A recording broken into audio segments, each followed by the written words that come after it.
నమస్తే.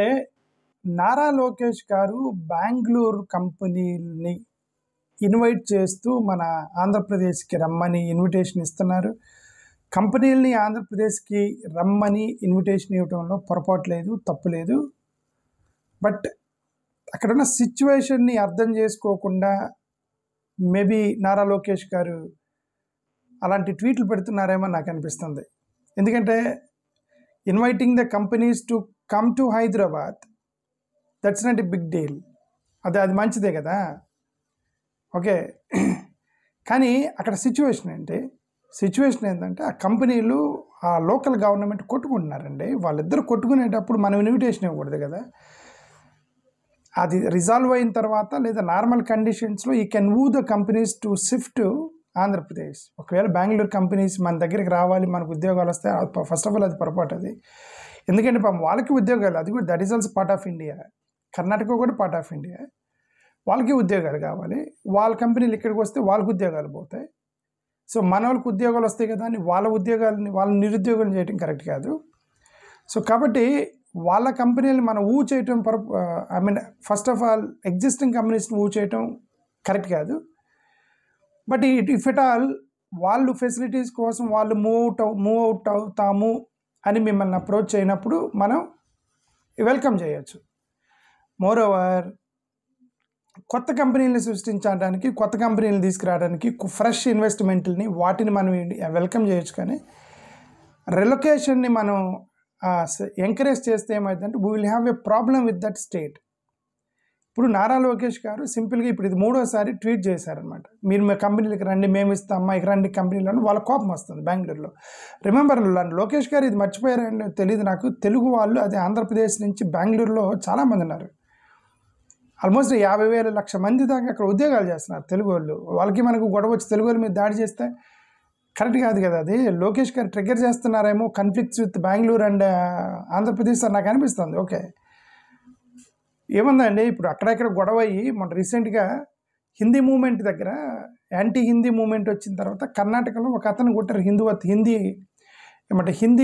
అంటే ఎవరిని బీహారీ అతన్ని పట్టుకొని కొట్టారండి వాళ్ళు, కన్నడ మాట్లాడమని హిందీ అతన్ని.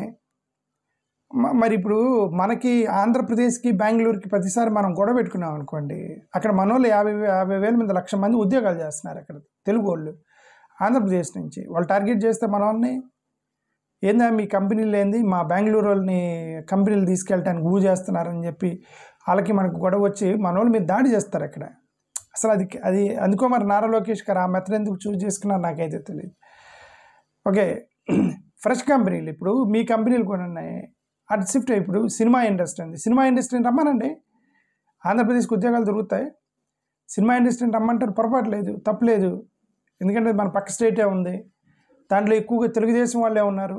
ఎన్డీఏ కూటమికి సంబంధించిన వాళ్ళ కంపెనీలు ఉన్నాయి హైదరాబాద్లో.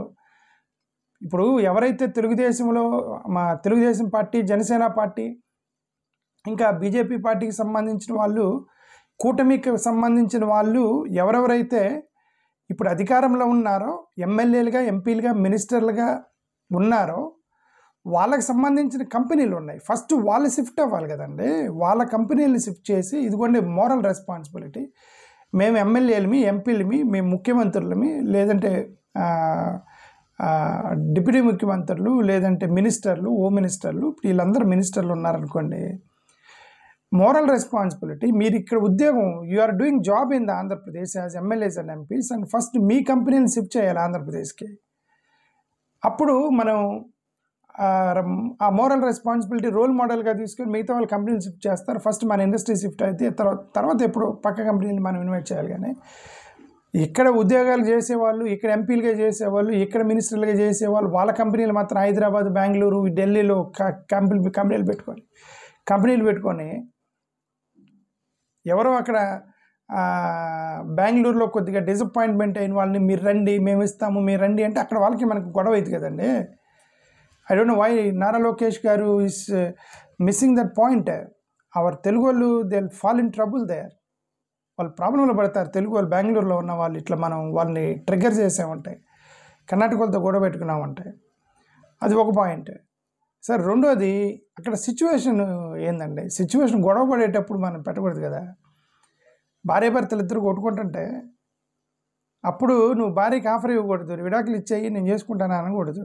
వాళ్ళిద్దరు సర్దుమణిగి వాళ్ళిద్దరూ నిజంగా విడాకులు తీసుకుంటే అప్పుడు అమ్మాయి ఒక్కతే ఉంది, భర్త కూడా లేడు, సరే నేను పెళ్లి చేసుకుంటాను, అది వేరే సంగతి. ఓకే, వాళ్ళిద్దరు కొట్టుకుంటూ ఉన్నప్పుడు మీ ఇద్దరు కొట్టుకున్నారు నేను చేసుకుంటా అన్నంటే అప్పుడు ఎలా ఉండిద్ది పరిస్థితి?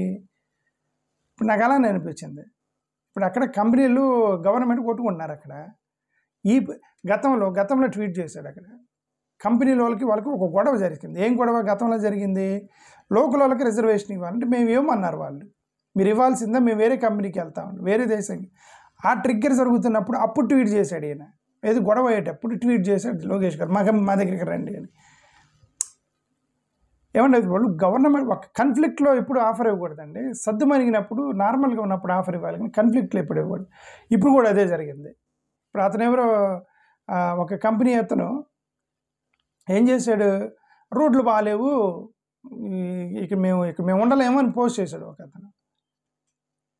అక్కడ డికే శివకుమార్ అన్నాడు, నువ్వు ఉండలేవు తెలిపోయా అన్నాడు. ఇక్కడ నువ్వు ఒక్కడవేనంది, ఇక్కడ కొన్ని వందల కంపెనీలు ఉన్నాయి, బెంగళూరులో లక్షల మంది ఎన్ఆర్ఐస్ ఉన్నారు, ఇక్కడ వేల కంపెనీలు ఉన్నాయి, సీఈఓలు ఉన్నాయి, ఇంజనీర్లు పనిచేస్తున్నారు, 20-30 లక్షల మంది, ఇది ఒక పెద్ద వ్యవస్థ బెంగళూరు అనేది. ఇది బెదిరిస్తున్నామేంది, ఉంటే లేకపోతే పో అనంటే ఇవి చదరామే. ఏమంటారు డికే శివకుమార్. వాళ్ళిద్దరు గొడవ పడుతున్నప్పుడు అప్పుడు మనం ట్వీట్ చేసేది ఏంది, సరే అప్పుడు నువ్వు ట్వీట్ చేసి వెల్కమ్ చేసావు, దట్ ఈస్ ఫైన్. ఆయన బెదిరిస్తుంటే నువ్వు బ్లాక్మెయిల్ చేస్తున్నావంటే మేము కన్సర్న్ బ్లాక్మెయిల్ చేయటం ఇష్టం లేదని ఇప్పుడు వాళ్ళని ట్రిగ్గర్ ఎందుకు చేస్తున్నారు లోకేష్ గారు, నాకైతే అర్థం కాల. కర్ణాటక డికే శివకుమార్ని కర్ణాటక గవర్నమెంట్ని ఎందుకు, అది ఇంకా టూ పర్సనల్ కదా అది. సరే వైజాగ్ రండి, మీకు అక్కడ గొడవ ఉంటే అంతవరకు ఓకే, అంత ట్వీట్ పెట్టారు, అసలు అది కూడా పొరపాటు, ఆ టైంలో చేయకూడదు. అది గొడవ భార్యాభర్తలు ఇద్దరు గొడవ పడేటప్పుడు మనం ఆఫర్ ఇవ్వకూడదు అమ్మాయికి, వాళ్ళతో అయిపోయిన తర్వాత ఇవ్వాలి ఏమన్నా ఇంట్రెస్ట్ ఉంటే. ఓకే, ఇప్పుడు అది కూడా పబ్లిక్గా ఏదో సీక్రెట్గా రహస్యంగా ఆఫర్ ఇస్తే ఇష్టం ఉంటే కథం మ్యాటర్ క్లోజ్డ్. ఓకే, పబ్లిక్గా ట్వీట్ చేస్తారా, వాళ్ళిద్దరు కొట్టుకుంటుంటే పబ్లిక్గా ట్వీట్ చేస్తారా, మీరు మా దగ్గరికి రండి అని. ఆయన సీఈఓ నెంబర్ ఉంటే సీఈఓ నెంబర్కి ఫోన్ చేయాలి, ఇదిగోండి అది నీకేదో డిసప్పాయింట్మెంట్లో ఉన్నట్టుండే బెంగళూరు, మా దగ్గరికి రండి, నువ్వు పర్సనల్గా ఆఫర్ ఇవ్వాలి. ట్వీట్ చేసేది పబ్లిక్గా ఆయన ట్వీట్ చేశాడు. ఓకే, ఇది ఐడెంట్ కొద్దిగా కరెక్ట్గా అయితే అనిపించట్లేదు, నా అభిప్రాయం ప్రకారం కరెక్ట్గా అయితే అనిపించట్లేదు. కొద్దిగా వెయిట్ చేసి నార్మల్ సిచ్యువేషన్లో you can give an offer to them. If at all, if he wants, you can give them an offer to them in the normal situations. But ఇట్లాంటి డిఫికల్ట్ సిచ్యువేషన్స్లో వాళ్ళతో మనం ట్రిగ్గర్ పెట్టుకోవటం అనేది కరెక్ట్ కాదు. More over ఆయన ఏమన్నాడు, normal ఏమంటాడు, మేమైతే బ్లాక్మెయిల్ చేయము అనేది ఇంకా టూ పర్సనల్. అది వాళ్ళు బ్లాక్మెయిల్ చేస్తున్నారు, వాళ్ళిద్దరి మధ్య మనకు సంబంధం లేదు, మన రాష్ట్రానికి సంబంధం లేదు కదా, అది మనకు అనవసరం కదా. అది బ్లాక్మెయిల్, మేమైతే బ్లాక్మెయిల్ చేయము, మేమైతే దాన్ని బ్లాక్మెయిల్గా పరిగణించము. ఏంటి అక్కడ ఎన్డీఏ కదా, అక్కడ ఇండియా బ్లాక్ సంబంధించిన పార్టీ రన్ చేస్తుంది కాంగ్రెస్ వాళ్ళు, మేము ఎన్డీఏ వాళ్ళం కదా గొడవ పెట్టుకుందాం అనుకుంటున్నారేంటి, ఇండియా బ్లాక్ వర్సెస్ ఎన్డీఏ గొడవ పెట్టుకుంటారేంటి? ఒకవేళ ఆ ఉద్దేశం దాన్ని ట్రిగ్గర్ చేస్తున్నారేంటి? అక్కడ కర్ణాటక ప్రతిపక్ష పాత్ర ఇక్కడ కూర్చొని ఎన్డీఏ లోకేష్ గారు ఏమైనా ట్రిగ్గర్ చేస్తున్నారేంటి? దాన్ని నాకైతే అర్థం కాలే. ఓకే, సరే అల్టిమేట్గా నేను చెప్పేది ఏంటంటే కంపెనీలు వస్తే మంచిదే మనకి. It's always good if companies comes to state for employment ఇస్తే మంచిదే. అండ్ మోర్ ఓవర్ కన్ఫ్లిక్ట్ గొడవ పడేవాడిని నువ్వు అంత ఇమీడియట్గా మీరు వెల్కమ్ చేయకూడదు. వాళ్ళకి గొడవ పడే నేచర్ ఉన్నప్పుడు రేపొద్దు నీతో గొడవ పడతారు. అక్కడ రోడ్డు బాగలేదని చెప్పి బెంగళూరుతో గొడవ పడ్డారు, మేము అలాంటి కాదు మా రాష్ట్రం రా అంటావు, వచ్చిన తర్వాత టాయిలెట్ బాగలేదని గొడవ చేస్తారు. అతని నేచర్ గొడవ పడేది అయినప్పుడు గొడవ పడే వాళ్ళందరినీ మన ఆంధ్రప్రదేశ్కి పిలవటం మనకి సరదానా? అదంతా గొడవ పడే వాళ్ళందరినీ ఆంధ్రప్రదేశ్ పిలవటానికి I don't know. Lokesh garu ఏం చేస్తున్నా నాకైతే తెలియదు. ఓకే, థ్యాంక్ యూ, నమస్కారం.